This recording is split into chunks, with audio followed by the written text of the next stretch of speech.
at kagaya ho ng aming naipangako kanina ay makakausap po natin via Zoom ang dating Commissioner ng Commission on Audit.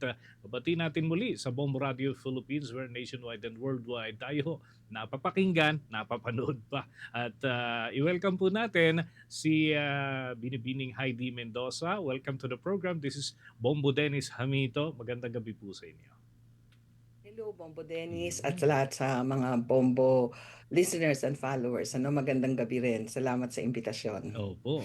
Ito nga ho, kakatapos po ng ulat tungkol doon sa naging takbo ng impeachment trial at ayan, pumapasok na yung mga pangalan. Mary Grace Piatos, nariyan din si Andy Lim.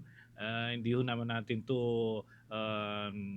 hindi pa ho sila lumalantad para magbigay ng kanilang testimonya kung sino po man itong mga personalities na ito. Ito ho yung sabi nga ng iba, ay isa sa mga exciting na parte, Artikulo 1 ng Articles of Impeachment. Kayo ho, anong obserbasyon nyo po dito sa itinatakbo ng impeachment trial, lalo na ngayong araw, Commissioner? Ngayong araw, tawag nito, mahalaga yung nangyari, Kasi this is the first time na may opportunity na makita ng mga taong bayan yung mga objectivity, yung tinatawag nating objectivity ng audit, di ba? Dito na nailatag ng buong husay ng auditor yung process kung kailan ginagawa ang audit. So, pinapakita dito na walang kulay na pinapanigan ng komisyon. Ipinapaliwanag in general yung COA Joint Circular 2015 and then isa-isang inilatag kung ano yung mga hindi nasunod at ano ang ibig sabihin nito. Nandun din syempre yung mga naging observations and findings ng Commission on Audit.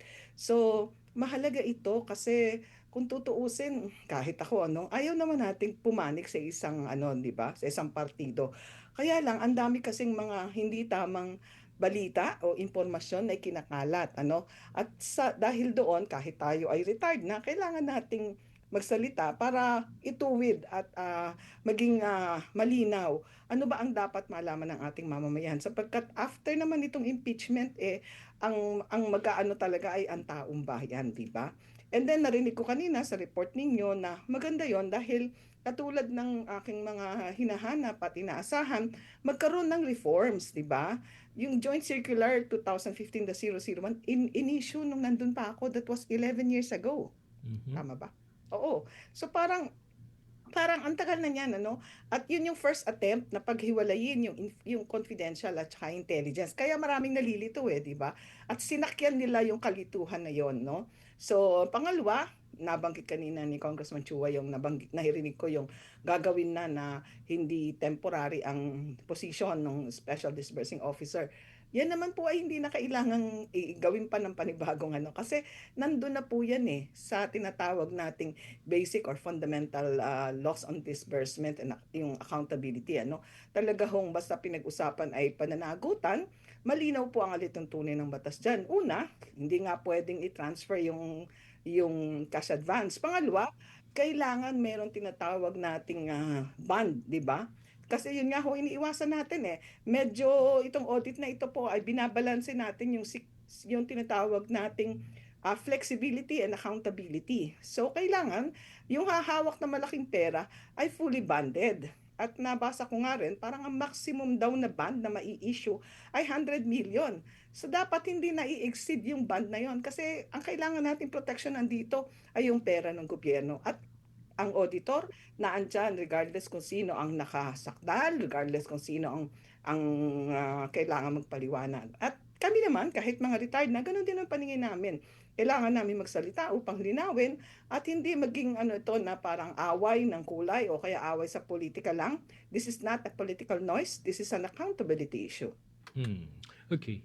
Doon po sa inyong obserbasyon, meron ba kayong proposal na at least magkaroon ng upgrade, ano ho? Sabi nga ninyo nasa 11 years na yung mga patakaran na inobserve, pero may mga well, hindi natin matiyak pa dahil ongoing pa yung mga investigasyon sa ibang mga bagay. Pero sabi nga posibleng maabuso, puwedeng magkaroon ng yung mga parte ng kalituhan maging loopholes ano at mailusot yung pondo ng bayan magamit ng hindi na nararapat. So, kayo ho ba ay nakapagmungkahi para at least ma-upgrade man lang yung atin po mga proseso? Okay. Una po, dapat maselan yung pagpili ng kung sino dapat pagbigyan, 'di ho ba? Kasi nung dati ho, may provision po ito sa batas, na talagang dapat yung actual release ay galing sa confidential ano, I mean specified na that the fund is for confidential purposes ano. Pero makikita natin ito ano, transfer dito from the office of the president, 'di ba? So, parang sinasabi natin dito ay sana suriin ng husto yung sino dapat ang kailangang bigyan. Tama naman yon ano, dinistinguish natin yung intelligence and confidential funds. Sabi natin sa confidential funds, pang civilian agency siya na may mandate ng surveillance kahit na siya ay civilian agency. Anong best example natin dito? Department of Justice kasi meron silang witness protection program. So kung naging mabusisi sana at deto talaga kakatukin natin yung Kongreso ano. Mhm. Kayo nag-approve niyan nung, nung nilipat niyo, 'di ba? So ngayon nagkakagulo tayo. Gusto ko lang maging fair, ano? Gusto nating maging fair. So sana dun sa susunod na ano ay magawa nating masela na masusing itimbang at kung pwede nga tanggalin na yung confidential funds except yung talagang kailangan katulad nga ng nabanggit nating agency ano BIR kailangan din yan no PAP yung tinatawag nating PAGCOR kailangan din yan kasi merong mga mandate sila na dikit sa national security ano. Pangalawa, kailangan may oversight ito yun bagang at the level ng Kongreso, meron sigurong magtatanong, teka muna, ano ba ang overall national security plan? Mm. Okay? O ito ang funds na ibibigay ko sa iyo, confidential funds. Ano ba ang mandato mo or programa mong medyo connected dito sa overall national security plan natin? Para sa ganun, malinaw kung saan dadalhin ang pondo. And then pangatlo, aba syempre magre-report ka. At dun sa pagre-reportan mo, kailangan yung committee na tinatawag nating oversight, meron din dong tinatawag na intelligence practitioners para balanse. Hindi, kasi syempre, alam natin yan, pagkapartido, lagi napapagbigyan at inaaway kapag kaaway sa politika, etc.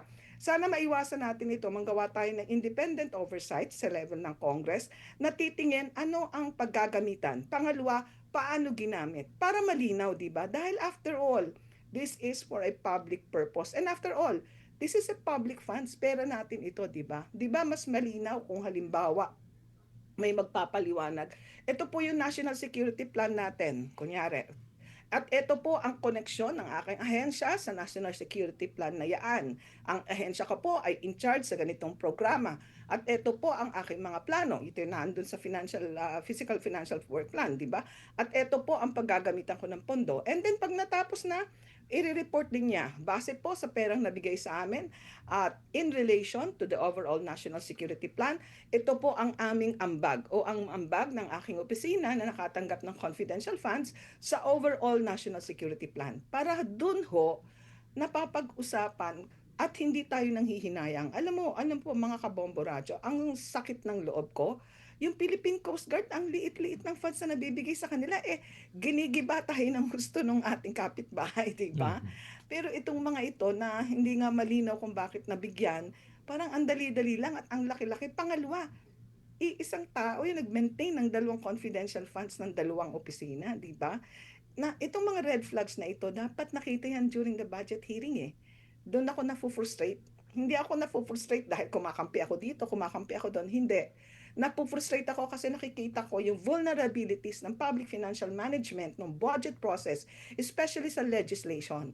At ano yung mga hindi nagagawa. In other words, paano natin pinopoliticize ang budget process. Kaya yung ating inputs, hindi natin magaranti na yung targeted natin result ay mangyayari. So, babalikan ko, kung ako'y mabibigyan ng pagkakataong marinig, gusto ko na may oversight committee sa Congress kung saan may intelligence practitioners. Mhm. Pwedeng imbitahan natin ang intelligence practitioner ng iba't ibang administrasyon para masabi nating balanse. Sino ba yung intelligence security ni Ramos, ni ERAP, ni ganito. And then sama-sama sila doon, di ba? And then yung current natin ng security agencies, di ba? Para lahat sila ay nakakaalam. Kasi as of now, wala tayong sasabihin nating pinakang buong picture kung paano natin ginastos ang intelligence and confidential expenses and how do they contribute to the national security overall plan. Yun yung malupit. Ang laki-laki ng perang ibinibigay diyan at alam natin mga kabombo radyo na ang bawat amount ng funds na inilalagay diyan ay pera ng bayan na inaagaw natin sa ibang sektor o sa iba't pangangailangan, 'di ba? I see. Halimbawa, binigay natin sa DepEd diyan, alam natin kung ano yung pangangailangan ng schools, 'di ba? Mm. Alam natin na kung ang kailangan mo lang malabanan yung mga nagtitinda ng drugs inside the schools, pwede namang ibigay yung funds sa PIDEA. Total wala namang competency yung office nila, 'di ba? Hindi naman sila competent maghawak ng ganyang surveillance operation.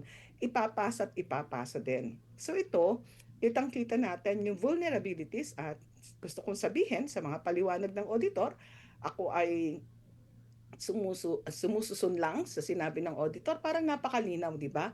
Na merong mga hindi sunod na probisyon, merong mga liquidation na hindi nagma-match ang date, at meron talagang mga ano na talagang contrary sa sinasabi ng batas. In other words, napakarami na nating napakinggan na nagpapakitang mukhang hindi nagamit ng tama. Pero sana hindi lang ito magtapos dito sa impeachment. Sana may kasunod pa. Mm. Yun nga, sana mas mahigpit na oversight at kung pwede lang, ito rin yung request ko para sabihin hindi naman tayo bias or what. We should request the Commission on Audit na mag-conduct ng confidential and intelligence funds across the ano. And then, kahit na sampling basis lang, on the basis of the size, the nature of the funds, and then para makita natin ano yung vulnerabilities nito. At may adjust natin yung tinatawag nating circular para medyo magiging responsive siya doon sa mga bagong hamon ng confidential and intelligence funds, 'di ba? Spending ano. So Okay. in that case, mas makukumpleto natin. Mm. Okay, eto na lamang ho ano, sapagkat nitong mga nakalipas, medyo nauuso yung mga pagbabanta. Recently, si Senator Risa Ontiveros, parang I think Mm. may natanggap po siya ng mga threat. Ano? Pero mukhang sa inyo po, pag nagbabasa ako ng inyo po mga nilalathala, sinusulat, mukhang dun sa comment section, very common. May mga nagbabanta rin. So, kumusta naman po kayo ngayon at kayo ho ba ay talagang legitimate na nakakatanggap ng mga threat at na-consult na ho ba ito sa mga proper authorities? Salamat po Dennis sa pagtatanong nito. Ano, tayo lang naman din ang magtutulungan dito, yung media at mga auditors. Ano, although hindi na ako auditor. Maraming threat at itong pinakahuli, inalter pa yung picture ko. Nilagyan ako ng picture na may lalaking nakaakap sa akin. Sa loob ng bahay ko yun, 'di ba? So, parang masakit sa akin na pinipilit nating ipagtanggol yung mga mamamayan na dapat ay nakakatanggap, nakakabasa, nakakarinig ng totoong impormasyon, ano? Pero they continue to defend those who are the reason why they are poor. Ang sabi ko nga, kung takutan din lang, mas maraming nakakatakot, mas maraming pananakot na natanggap ako nung ako ay auditor. At alam ng lahat 'yan, parang lagi akong may surveillance kasi maraming nakikita ko yung increase at decrease ng aking followers on the basis ng aking mga post.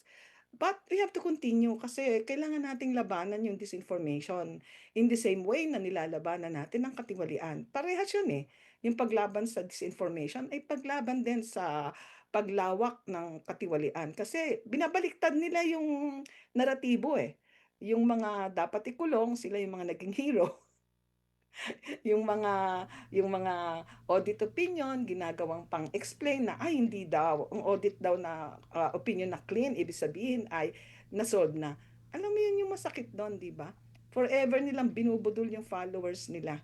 And now siguro sana yung mga followers nila magkaroon ng chance na makarinig, hindi sa akin, kung hindi sa auditor na hanggang ngayon ay naglilingkod sa COA. And we can see objectively how independently they tried to present the process, the observations, in a way na wala namang kinikilingan on the basis lang of the interpretation of the documents and the understanding of the law.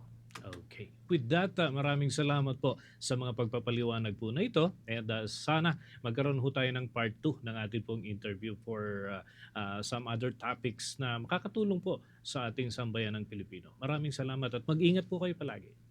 Salamat Bombo Dennis at salamat sa lahat ng mga followers ng Bombo Radio. Magandang gabi po sa inyong lahat. Gandang gabi po.